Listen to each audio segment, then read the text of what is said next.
All right. Hello, everyone. Welcome to restorative practice. This month, we're pretty much focused on back bending. And we can do some back bending in a very restorative way. And so we'll sprinkle in a little bit of that theme today. But I want you to think in terms of like simple back bending, nothing complex. And this is a restorative practice, so we're going to have lots of props and support our body. And we're going to give it like maybe 40% effort, or not even 40% effort, but like think about 40% sensation. So you're not looking for this maximum huge giant back bend. You're looking for a very passive, subtle sensation, if any sensation at all. It's okay to not have a lot of sensation or even the absence of sensation. In a restorative practice, we really want to practice relaxing the muscle, the tissue, the ligaments, the tendons, relaxing all of that stuff. Okay, so to start out, we're going to come to our backs. As usual, you're going to want to have lots of blankets and pillows, lots of props close by, and you're going to want to be able to grab those things from your back. So you'll see I'm going to come down to my back, I'm going to bend my knees, plant my feet, and then I'm going to slide a prop underneath my sacrum. Okay, so the back of the pelvis, not the low back, but the back of the pelvis. And I'm just going to elevate the pelvis a little bit with that prop, whatever I'm using. Okay, so it could be a blanket, could be a block, could be a book, could be a couch cushion or a pillow, whatever you got. So again, start off by bending your knees, planting your feet, lift your hips up a little, slide that prop underneath the sacrum. So if you think about the pelvis, the back of the pelvis, so you touch your frontal hip points and follow that all the way around to the back, like right at the top of the glutes. That's the sacrum. Tuck your shoulders underneath your body a little bit and start to settle in here. And you could walk your feet wide on your mat and let your knees knock in towards one another.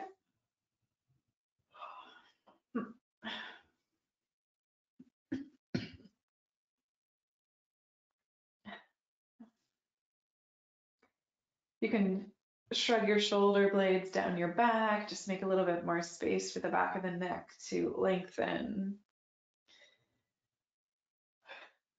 Whatever you want to do with your arms, I'm resting my hands on my rib cage because that feels nice.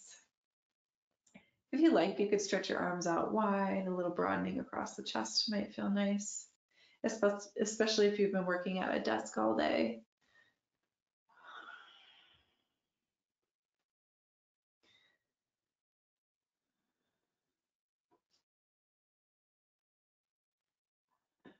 So just take about a minute here to be still.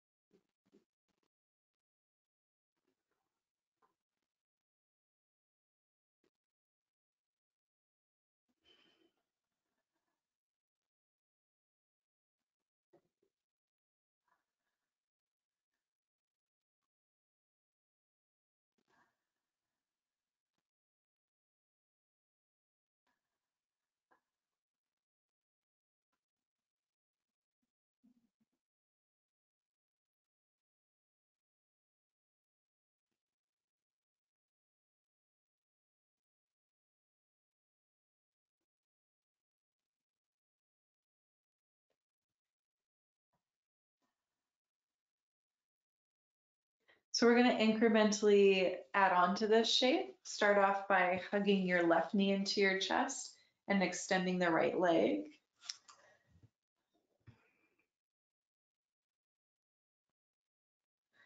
And so the right leg, as it extends, the right heel is just relaxed on the mat or the ground. And you can be using your hands to pull either the left shin or the back of the thigh in towards the belly, whatever you can get a hold of fairly easily with not a lot of effort. And just pause here. And if that's too much with that right leg extended, just feel free to rebend the knee and plant the foot. Like especially if that right leg is hovering off the ground, or if there's extra tension or too much tension in that right hip flexor or the low back.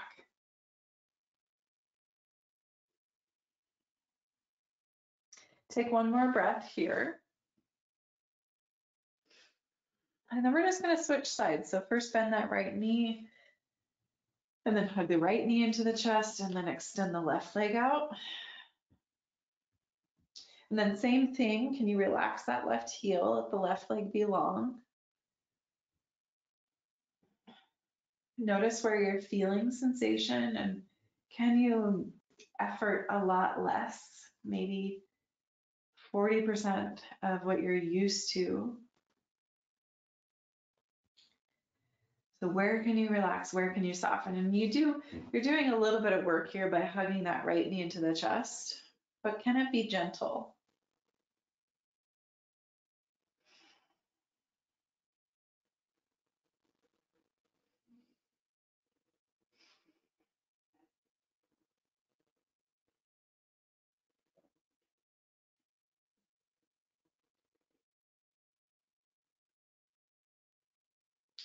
And now really gently let that right foot come back to the mat.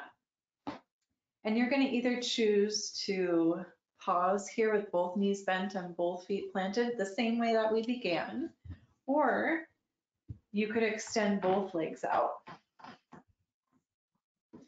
So this might not work for everybody, and that's okay. But if it works for you, the toes just relax in whatever direction they fall. Legs are completely relaxed. The glutes are completely relaxed. There's not a lot happening in the low back. So if you're feeling the low back start to seize up, then I highly recommend bending the knees and planting the feet, or even removing what's underneath the low back. You could always take that out and just come down onto the back and stretch it on your back. It's really valuable for the back too.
Okay, so if both of those legs are stretched out, start to bend the knees one at a time, plant the feet. Just take a moment and do a little bit of a pelvic tilt. So tilt the tailbone towards the backs of the knees. It's kind of like you're curling the pelvis under. And then relax that. Let the pelvis be heavy. Try that again, tilt the pelvis under. So it's like you're pressing down into your low back, trying to get that low back to press down into whatever you're on. And then relax that. Try it one more time, tucking the tailbone. And then relaxing. Then we'll press into our feet and we'll lift the hips up so we can, if we still have that prop, move it out of the way. Tucking the tailbone under, start to release the low back first and then relax the tailbone. You can take the feet wide and sway the knees side to side, keeping the knees bent. Deep breaths here.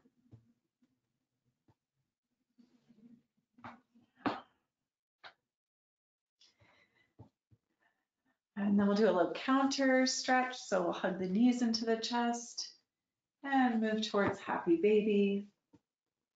In happy baby, you can reach for the feet, you can reach for the backs of the calves or even the backs of the knees. Do try to keep your shoulders relaxed here. Maybe a little bit of rock side to side. And then we're going to transition onto the belly for Sphinx pose, supported Sphinx pose. And so you might want a pillow here.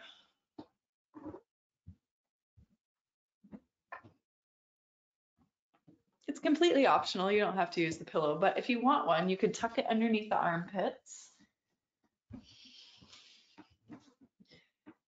Kind of like how I have it here. So it's sitting like underneath my armpits.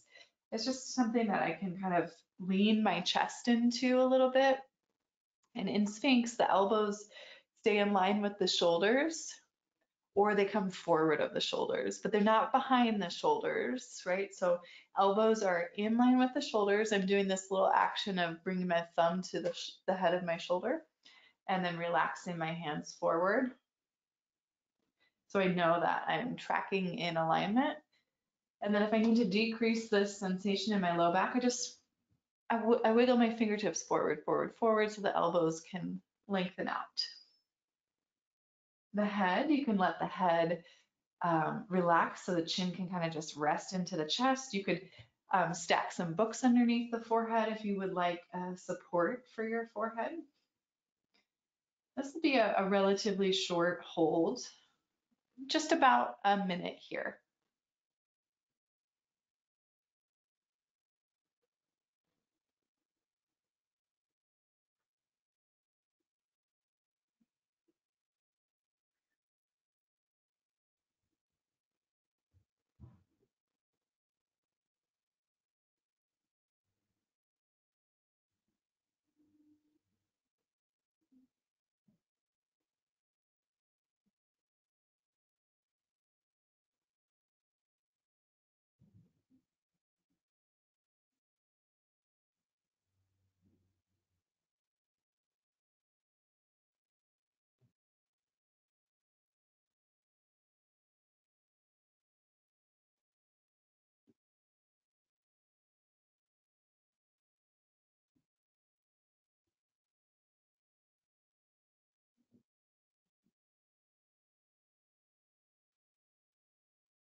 And so we'll start to back out of that. And as a counter pose to that, come up to the hands and the knees in tabletop. We'll just move through some rounds of cat and cow.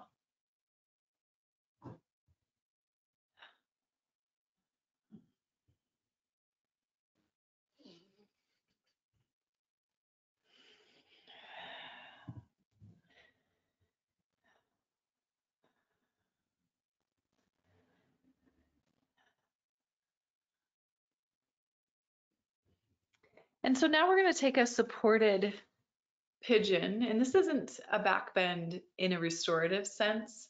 It could be if you were moving through a vinyasa flow and moving through an active pigeon. There's certainly variations of pigeon that are a back bend, but today this is just something kind of nice and juicy to release the back if we have any residual tension there. Also, the glutes tend to get a little bit of tension when we're back bending.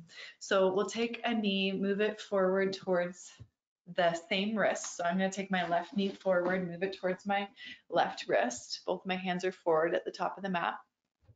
And then my right knee can also bend. So I have all the weight on my left hip.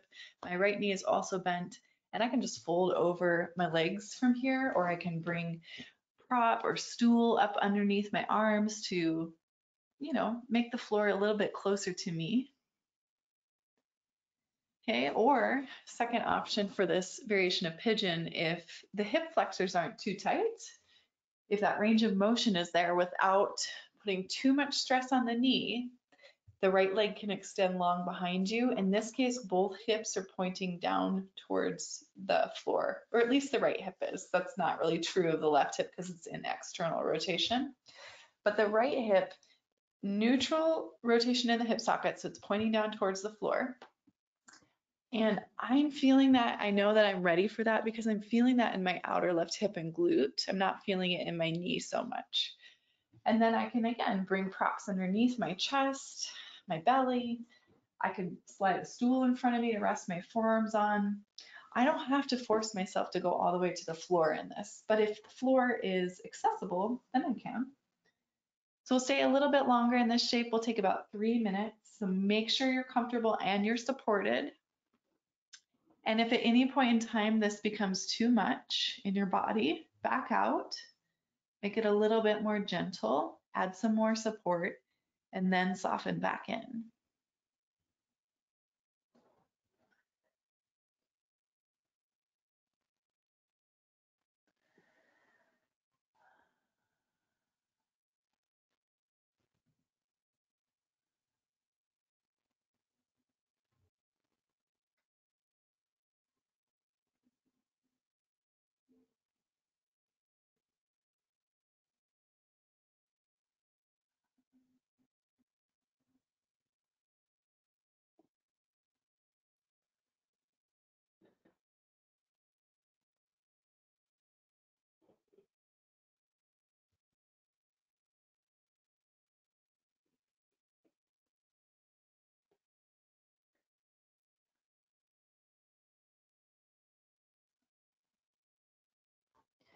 So as you're about halfway in this shape, keep coming back to the breath.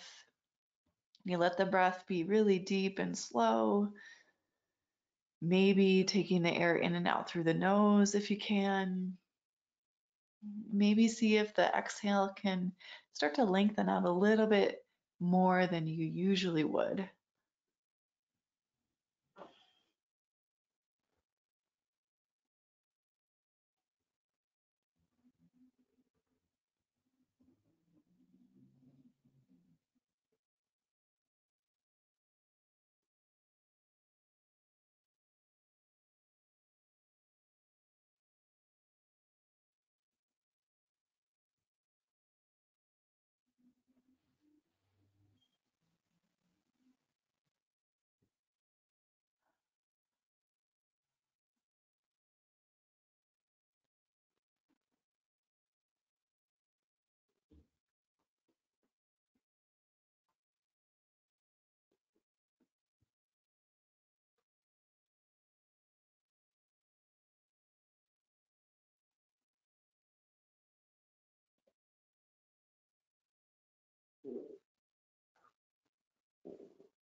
All right, so from wherever you are, just start to press back up to a seat, roll all of that weight onto your left hip so that you can bring your right leg forward in front of your left leg.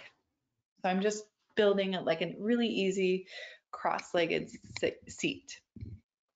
And if it's hard for you to sit upright, you might take something underneath the sits bones like a folded blanket or a pillow so that the pelvis can start to tilt forward, okay, without really overly rounding in the low back. The pelvis can tilt forward, right? So if you were to think about the very base of the pelvis, the bony sits bones, you want to be forward of those so that you're hinging forward from the front of the hips. Okay, so options for this forward fold. You can take this easy cross-legged seat and just fold right into it from here, and your forward fold just might be bowing the chin into the chest and feeling that fold from the upper back and wherever else that sensation radiates. It could be that you stack the legs, so more like fire log, like two logs of a fire, stacking one on top of the other.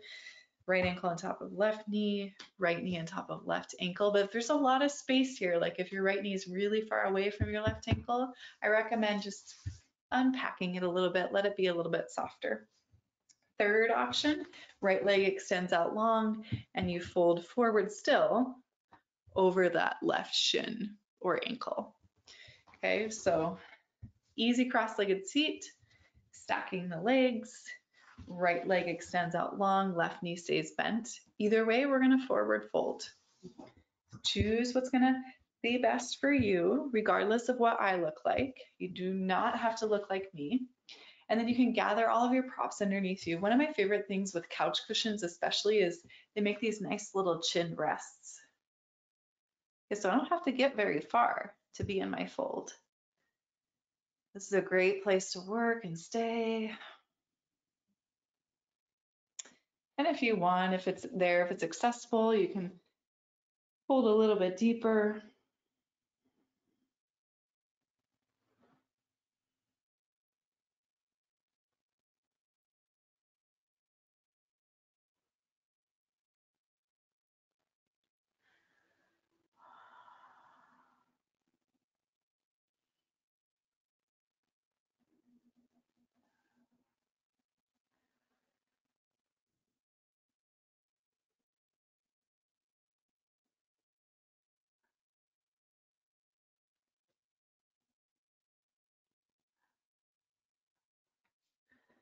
So again, when we're back bending, the glutes and the hamstrings and even the tissue in the low back can get pretty tight, pretty wound up.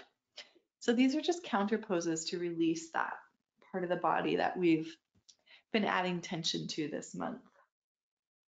And I know it just started, but we'll be focusing on back bends for a few weeks now. So you have some skills in your back pocket to return to.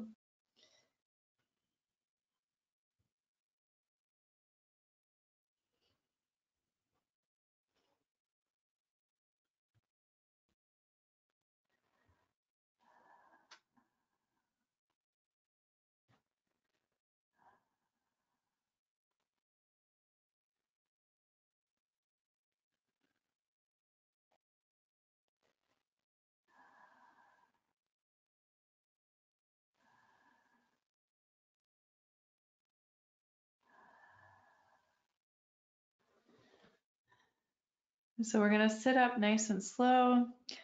Before we unwind from our seat, whatever you're doing with your legs, you're gonna sit up nice and tall, rotate the chest towards the left knee. Okay, so rotate the chest towards the left knee, just a little bit of a twist here. Left hand behind you, right hand to outer left thigh. Big breath in, grow tall. Breath out, rotate. Take one more breath here. And then unwind. And we'll just do all of that on the second side. Okay, so I'm just gonna turn and continue to face you, but in essence, we're just bringing that right knee forward into our pigeon pose, whatever we're doing with our pigeon. So right knee towards right wrist, and either your weight is all the way on your right hip and your left knee is bent a lot, or you can extend your left leg behind you. But if you're extending the left leg long behind you, that left hip's pointing down towards the ground, okay? So the weight can center around the tissue of the outer right hip and not on the right knee. Regardless of what you're doing with your legs, notice how your right knee feels. If you need to back out to relieve that tension, that left knee bends a lot.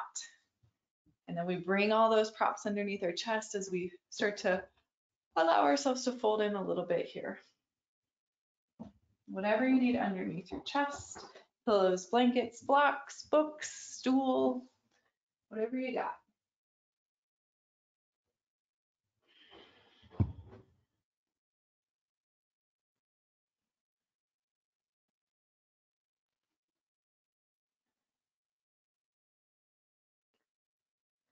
And so again, this is a longer hold. We have about 3 minutes here. And if it becomes too much for you, you know your body's asking you to back out or to add more props, So just listening to your body, what is it asking you for? Do you need to add some more props? Do you need to back out a little bit? Do you need to change something?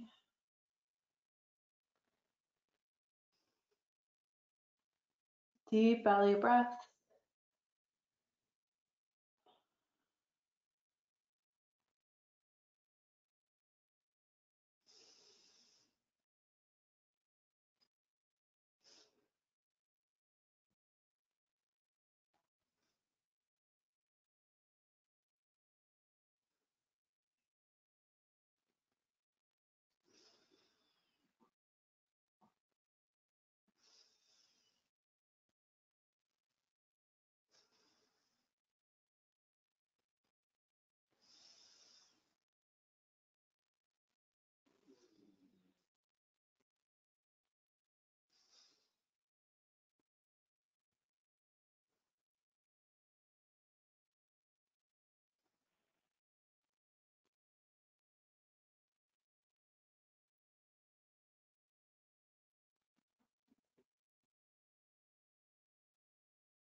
Take about 2 more breaths here.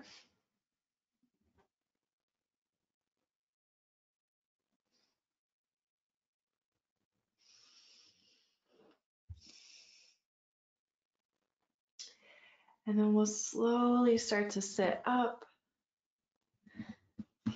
You're going to roll all of that weight onto your right hip so that you can bring your left leg forward.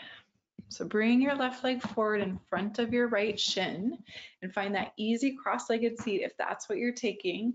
Notice the tilt of the pelvis. So is there a lot of rounding in the lower back, or are you able to move the lower back forward so that you're tilting forward from the hip points, frontal hip points? So you're in anterior tilt, forward tilt.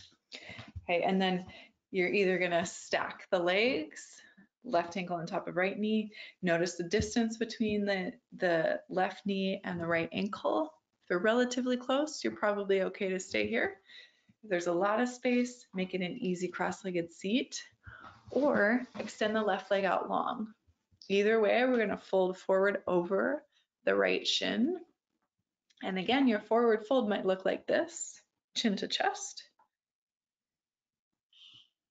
Okay, or it might be that you take a cushion underneath the chin and you rest the weight of your upper body. Or your body might call you to forward fold a little bit deeper. So either way, don't force it, just listening to your body. That's the skill here that, in my opinion, distinguishes somebody as having an advanced practice, is the ability to listen to the body when it tells them to stop. And that might look so much different than what I look like, and that's okay. But you're advanced when you can listen to what your body needs, and you can let go of this idea that I have to look a certain way. You don't have to look a certain way. Listen to what your body is asking for.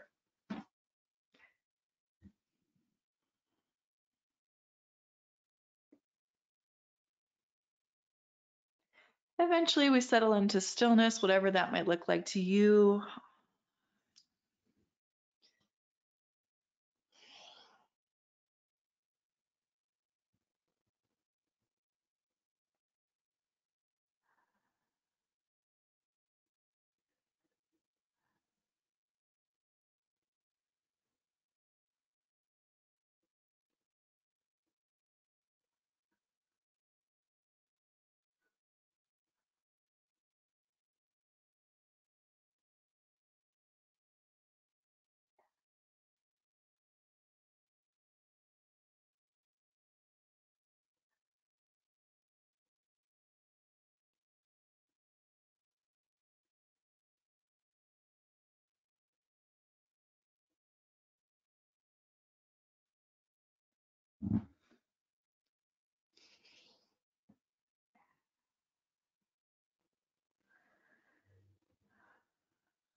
So take your time, but start to press down into your hands and come up out of your fold. And then whatever your legs are doing, we're going to rotate towards that right knee. So the front right knee. We're going to rotate the torso towards that right knee, right fingertips behind us, left hand to outer right thigh. Breathe in, grow tall. Breathe out, rotate. Again, I don't care how far you go in your rotation. Think about the integrity and the length of the spine. Think about the breath, how steady and fluid is it?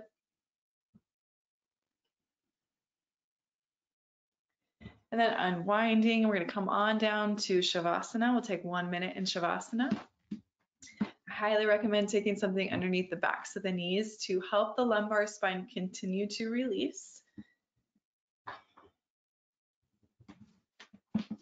If you like anything else, extra blankets, extra pillows, whatever you like to be comfortable, start to settle in.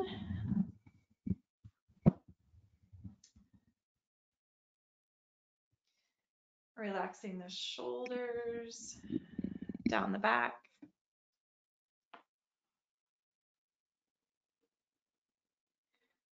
Deep breath in through the nose. Open your mouth, exhale. Let it go, let it rest, Shavasana.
Slowly start to reawaken the body, gentle movement to fingertips and toes.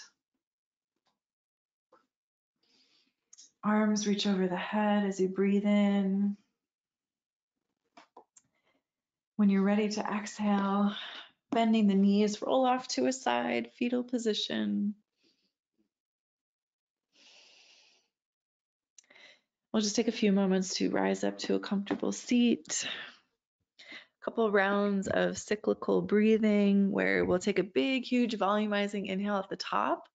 We'll slightly pause, another tiny sip of air in, and then one long exhale out. We'll do that about 3 times. So take a moment to get comfortable in your seat. Let it be supported. However you want to sit is okay. You can sit in a chair, you can sit on the shins. Hands can rest anywhere on the lap. Just take one round of neutral breath. And then we'll begin. Inhale, grow tall. Big, big breath into the lungs. Pause. Another sip of air in. Exhale, let it all go. Twice more like that. Big breath in. Slight pause when you're full of air. Another sip of air in. Exhale, let it all go. One more time. Inhale, breathe in. Pause. Sip the air in. Exhale, let it go. We'll close our practice by joining the hands together at the heart, bowing the chin into the chest.